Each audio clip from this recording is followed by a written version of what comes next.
Welcome to the Learning Pines YouTube. We hope this video helps.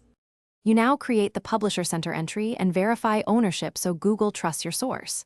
Start by linking the site to Search Console. If you prefer DNS, add the TXT record and wait for propagation. Once done, set the primary country and language to guide content labeling and choose feed types, standard RSS, XML, or AMP. Make sure two-step verification is on for account security, because you'll manage sensitive publishing permissions and live content delivery.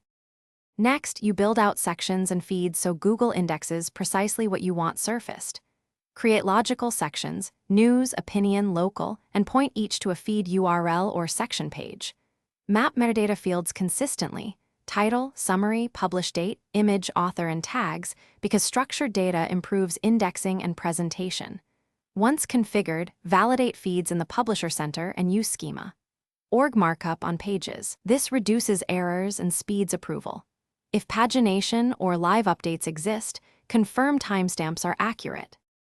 Finish by reviewing editorial policy, contact details, and sitemap so the review goes smoothly. You then submit the Publisher Center entry for review and monitor status notifications. Respond to any required fixes promptly. If approval stalls, check structured data, feed accessibility, HTTP 200, robots, TXT, and Search Console errors. These are the common blockers.